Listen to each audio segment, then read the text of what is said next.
Hi, everyone. I'm Elle Ingalls, and we're on our fourth speaker on the Pressure Free Conference here that we're doing June 2023. For those of you live, I'm so glad you're here. And for those of you watching the recording, I'm so glad you're taking a moment to learn from this next speaker, Jessica Fabrizi, coming in from Zurich today. So Jessica, I'd love for you to introduce yourself.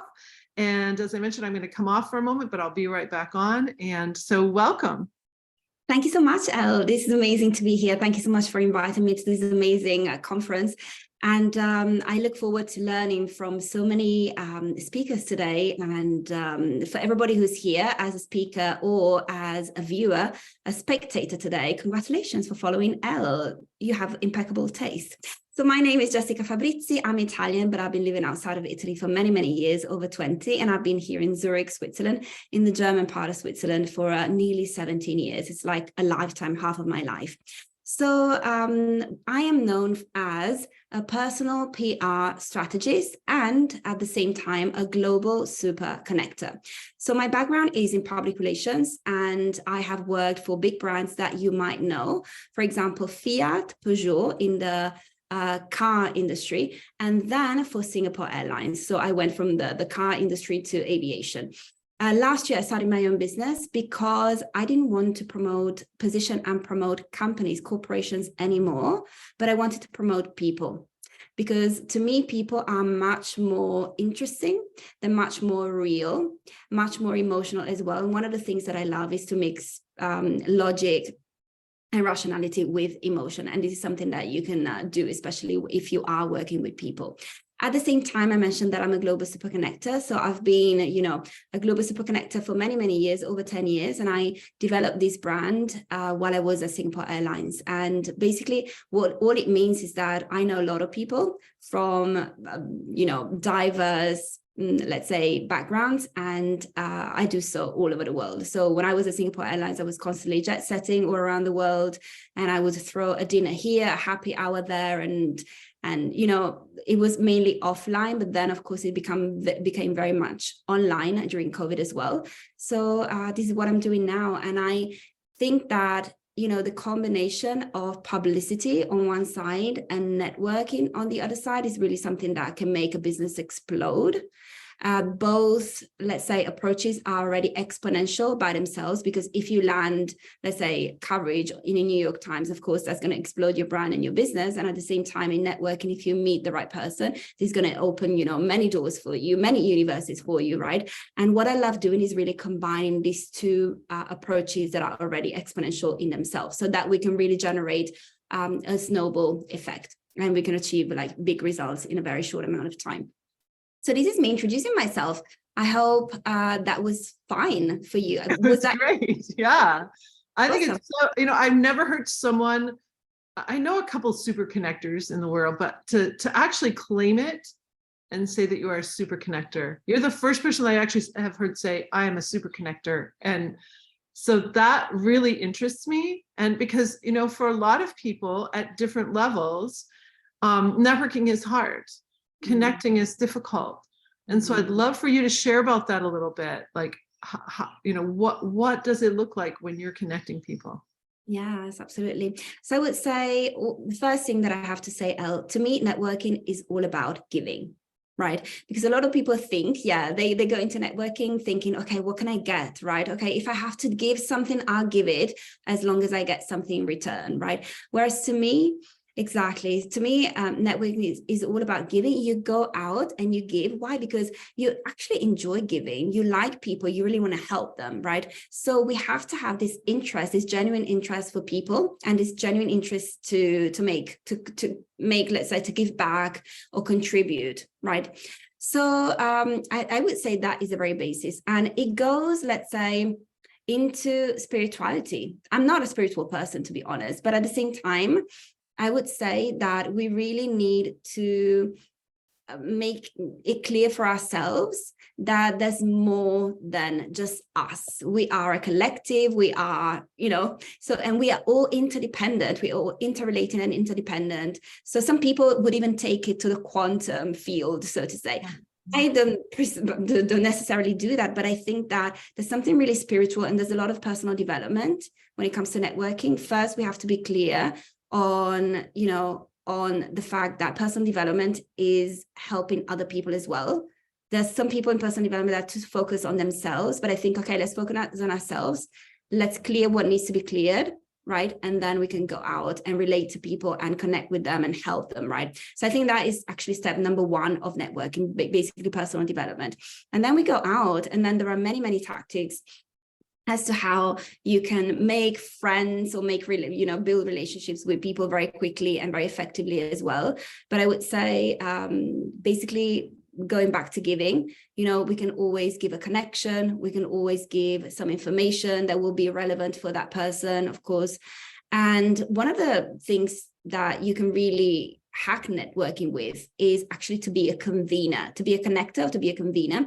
So basically, I see a lot of people that are just networkers, right? And they build a lot of relationships, but then they won't necessarily share these relationships with other people, right? Because they're like, oh my God, it took me so much time, energy, effort to build and nurture these relationships, maybe over years. Of course, I'm not just going to connect this person with somebody else, because otherwise they will get all of the value, in 10 seconds, right? And because we know that when we connect people, then the people, so to say, come pre-qualified to one another, because we are there. We are, so to say, we can vouch for both people. So when we bring them together, they were like, okay, we're both friends with L. So in a way, we come pre-qualified. The trust is already there, so to say. So it's a shortcut for them. But for us, maybe not, because we needed years and years to develop these relationships. So that's why a lot of people just stay networkers, right? But I see that people, the real people who really understand networking, they bring networking to another level and they become connectors. So they bring people together. They introduce them to one another, maybe on a one-to-one basis, right? They just bring two people together, or they start building, let's say, community. And this is what happened.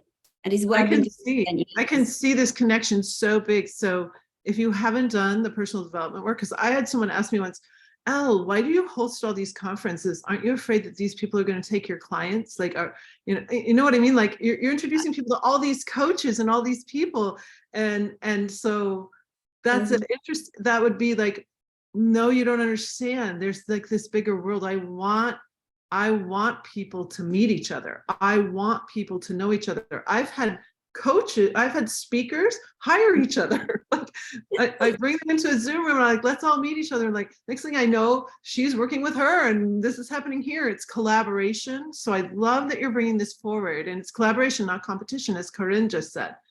When we move into, and I use the word contribution, I use that with my clients, like, how are we contributing?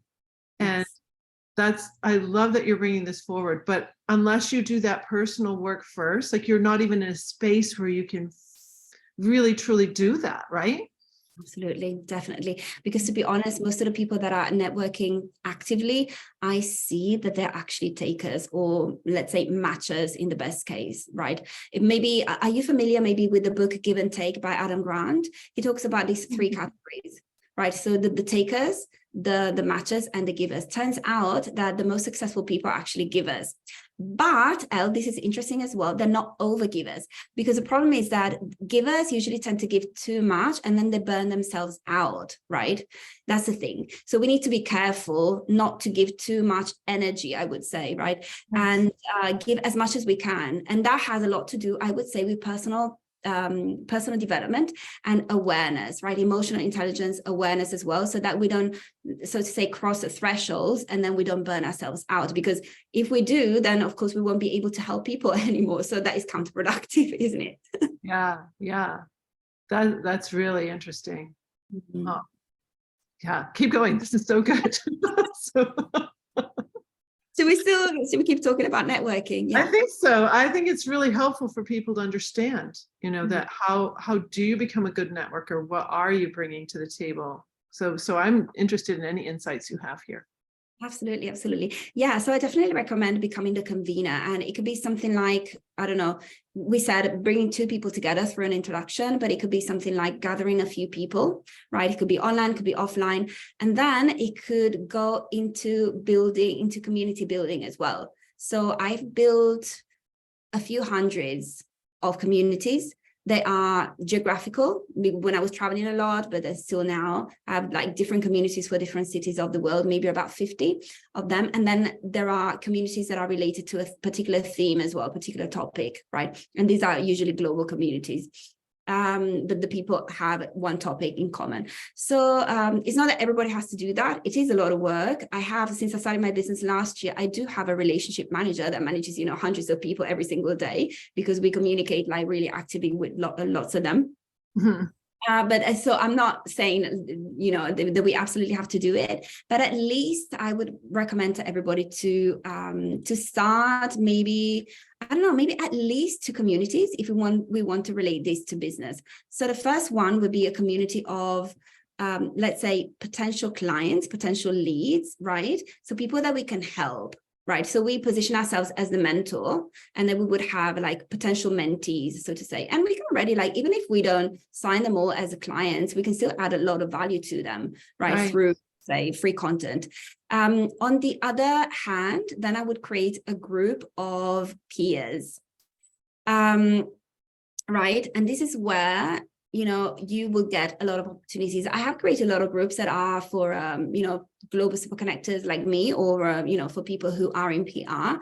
And actually that's great, because there is a lot of interest in exchange, because we are peers, right? So we are in similar positions, but at the same time, there's a lot of potential also for business, for referrals, right? Because sometimes, I have a request that is not really on brand for me. Like I still get a lot of requests from companies, but I said it last year, I don't want to promote position and promote companies anymore. I want to promote people, right? So I will refer to somebody else, right? Who's still doing PR for companies.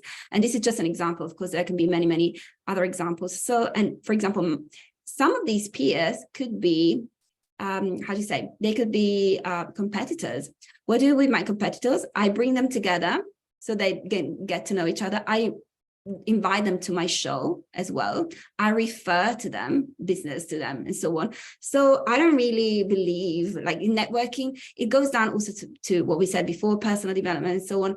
I don't really believe in the notion of competitor. Of course, like technically, okay, of course you have competitors and direct competitors, indirect competitors. But when it comes to networking or being a super connector, that goes beyond, the mentality of having a competitor. Right. Well, and it gets into the PR of your differentiator. Like, you've differentiated yourself, you're really not in competition with anyone, because this is what you do. Like, it's got those unique differentiators, which goes into the other thing you do, correct? Am I catching here? Yeah, absolutely. Yeah, definitely. Yeah, to me, PR and networking are closely related. They're my life, they're my lifestyle, so to say. And that's why I decided last year to focus on people and not on companies anymore. Yeah. And just to connect, when we were talking with Kathy Leckie on the Outlier Project is a community. Yes. That, a very defined community that you get to decide if you want to be a part of. And so that's that kind of thing. And now you're connected in different ways. How are you helping each other? And a little group of them is actually going to meet in Michigan tomorrow. I have to decide if I'm going to go, because it's in a couple hours, but it's like, I might just go because I just joined this thing, am I going to meet people? So it's that kind of, it's, I don't want to say getting out of your comfort zone too, but it's like allowing yourself to be in community. Mm-hmm, that's definitely another piece of it, right? Yeah, totally. So it's good that you bring this up, because now we're talking about networking, right? And we can, apply this notion that I will give you in a second to networking as well. But usually I talk about this when it comes to personal PR, especially, or when it comes to visibility. So I have identified 3 dimensions of visibility. Number 1 is your owned channels. So basically channels that you own, right? So they could be your social media, they could be your website, newsletter, and so on. So this is basically when you have a login, let's say you have credentials, you log in into a certain platform, and then you can determine the content that will appear there, right? So these are your own channels. You have control over it, but then the credibility is not as high as, because you're just, promoting yourself on these platforms, right? Okay, it's necessary, but it's not enough. We have to go to the second dimension of visibility, which is basically third-party channels, right? So basically we appear on channels that are not ours, right? And that is basically third-party validation. So that gives us a lot of credibility, of course, because it's somebody else that is endorsing us. And it's not just a random person on the street, but it's somebody who's qualified. Maybe it's a publication that is writing about us. It's an editor, qualified editor that usually writes about this particular industry, right? And they are writing about us now. So it's a big compliment, basically, it's validation that we get. And at the same time, if we work with mainstream media, that gives us a lot of visibility as well, not just credibility, but visibility as well, because of course, maybe this mainstream media have hundreds of thousands or even millions of followers, right? Or in this case, we can work with influencers as well, have like big audiences as well. So that was dimension 2 of visibility. Dimension 3 is relationships, right? Because if you really want to, if your goal, let's say, is to really be recognized as an expert, as an authority, as a thought leader in your field, then of course you want to have, you know, your own channels where you promote yourself, you share your thought leadership and so on. Of course, you want to be featured on third-party channels as well, publications, you want to be invited to a big conference, you want to have a TEDx talk and this and that. But then you also have to have the right relationship within that industry. So we need to ask ourselves, okay, who are the key players in that field? And then we want to build relationships with them, right? This is a dimension of visibility that I don't see people talking about, right? So these 3 things, right? So here we're still talking about visibility and PR. Now, if we want to bring this, let's say, framework to networking as well, and to communities especially, then not only do we have to, or do we want to build our own communities, right? But we have to participate in third-party communities as well, right? So what are the relevant, the relevant communities, the most known communities in this field, in this industry? Where are the decision makers of this industry hanging out, in which communities? And we want to be there as well, right? So we need to be very, very strategic, because, you know, building a community or participating in a community, of course, is a lot of effort, and we want to do it well. We want to add value to people, right? So we want, I mean, it's certainly something that needs effort. So we want to do it in the right way. Of course, the more the merrier, but all of us have limited resources. So we really want to ask ourselves, okay, what communities make sense? What community? Okay, maybe a community of, let's say, mentees, a community of peers, right? For the community that we want to build, I would say that would be the bare minimum for business, you know, purposes. And then maybe another 2 or 3 or 4 communities that we want to participate in that are relevant in that industry and that are, you know, were started and are, let's say, nurtured by a third party. And do you also want to take a look at those that aren't necessarily in your industry, but are bringing people from various industries together? I'm curious about that. Right. Absolutely, definitely. That's such a good question, very strategic one. So basically, have you ever heard about the T model? So basically they say that when it comes to competence as well, it's not just about when it comes to networking. When it comes to competence, is that you want to be a generalist, so to say. You want to learn a lot of things about a lot of different fields, right? But you also want to basically go very deep in one field, which will be your area of expertise. So this is when it comes to competence, expertise, and so on, right? But we can, of course, apply this to networking as well, to the communities where we want to go, right? So definitely, I would recommend, like, my network is so powerful because it's global, it's big, it's global, and number 3 is very diverse. Like, I know a lot of random people, to be honest, not just people that are in PR or people, I don't know, who are entrepreneurs. I know like loads of people in so many different, like, sometimes it sounds like random, but it has to be random. I've come to realize through the years that it has to be random, because I can deliver, like, anybody asks me, anybody to meet anybody all around the world, anybody in any field, I can connect them. I have the connections, right? Exactly. So the network needs to be broad as well. So when it comes to communities, maybe, you know, you want to also have, as you said, a community that is really, let's say, specific to what is it that you're doing, or maybe 2 or 3 communities, but then a generic one as well. Maybe a global one could be something that is quite broad, or maybe a community that is maybe dedicated to entrepreneurs in general and not to a certain kind of entrepreneur. So great question. Thank you for bringing that up. A community I belong to, and I've never really actively done much at all, is one of the largest global communities in the world, and that's my alum association at the University of Michigan. There are more University of Michigan alums than any other school like in the world. And so that whole thing, like I've never really done anything with it. Do you know what I mean?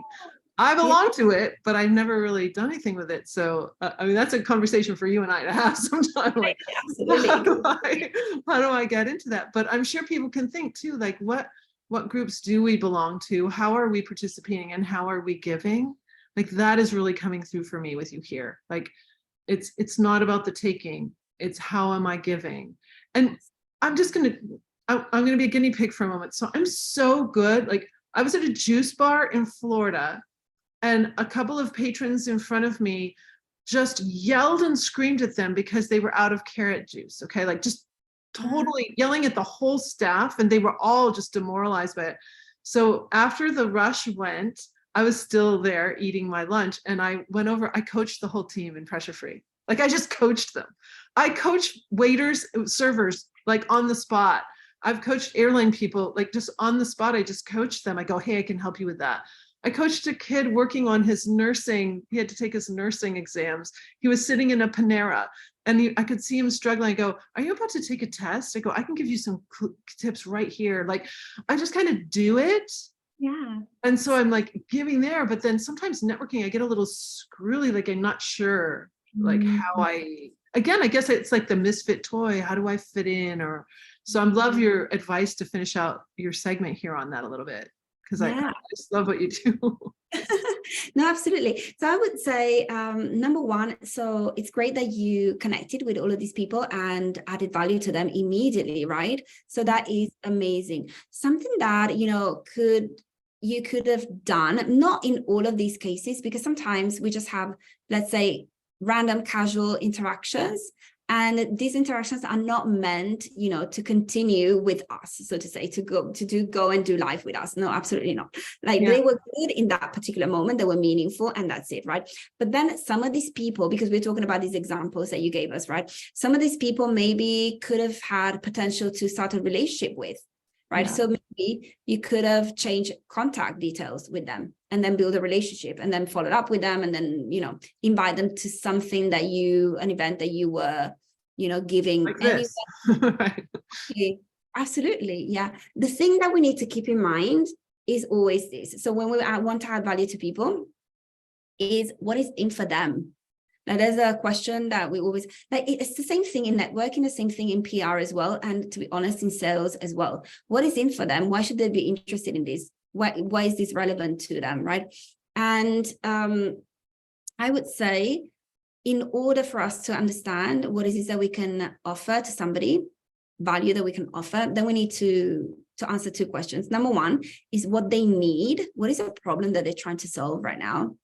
And then number two, what do they want? What is an ambition that they have? Of course, number one has priority because first we need to solve our problems. Maybe they're urgent and important, right? So we need to solve the problem first. Like, for example, we have to pay rent. For example, this is a very, very basic thing, but everybody needs to pay rent. So, okay. But then what is their ambition? Because maybe they're an entrepreneur. Okay, they need to pay rent. Maybe they're fine with, I don't know, 5K a month, for example, but we know that their ambition is actually to have 20K a month, for example, right? So how can we help them in that?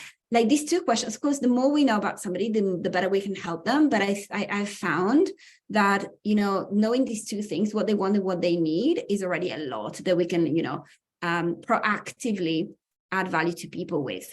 So I would say that. So maybe this is something that you could have maybe tried to build relationships with these people, given them something that, would be relevant for them. Maybe it's content that you had, or maybe like this conference today, right? Perfect. Some group that we had that you have, I don't know, anything that you have going on, right? And maybe if you see that you're meeting people, like maybe these people, because you said there were 10 people, right? That you were coaching all of a sudden, the waiters and so on. Yeah. There was just like a group of about 6 of them behind the juice bar. And I just coached them right on the spot. Like, exactly. Like, for example, you could have, created individual relationships with them, but then another idea would have been to bring them all together in a thread, right? And serve them through this thread, because at the same time, we really want to be mindful of time and energy that we have. So I always try to leverage things. So a lot of people ask me, how can you be in touch with so many people?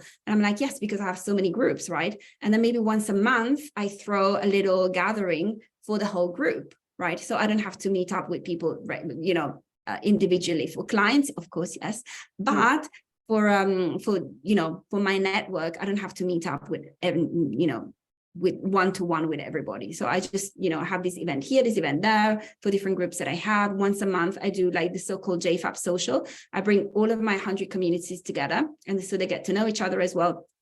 So, you know, something a little bit more structured and leveraged as well. This is one of the things that you could have done, right? For example, create a little group, a little thread. Guys, this is for you. It was a pleasure to coach you that day. It really seemed that, you know, this, you know, my advice was of benefit to you. So I just wanted to let you know I've created this thread for you to reach out to me in anytime you need me. And if you share in front of other people, like in the group, then of course, I think that, you know, what the answers or the advice that I will give to you will be relevant for the others as well. Something like that, right? Yeah. And well, it gets back to our first speaker today, Ryan. He's actually creating a text program. So when you say thread, and you know, I immediately think text. Like, it's so simple, it's so quick and easy for people. So yeah, and I love the word leverage too, like how we leverage. And this has just been amazing. I have a zillion questions for you, so we'll be connecting again for sure. And so thank you so much. You and I have just become acquainted because we are in a little group together, and Stephen is in that group as well. He's going to be speaking later today. So so it's just great to have a couple of you from my international group in here, put together by Catherine Roy. So so great to have you, Jessica. And yeah, again, for those of you who are live, we will be putting the recordings and the connections to all of the speakers in a wonderful little thing, probably by Monday. Give me a couple days to put it all together for you. And we'll get ready for our next speaker. So Jessica, thank you so much. thank you for inviting me, Elle. This has been a pleasure. It was lovely to meet your audience as well. Bye, everybody. All right.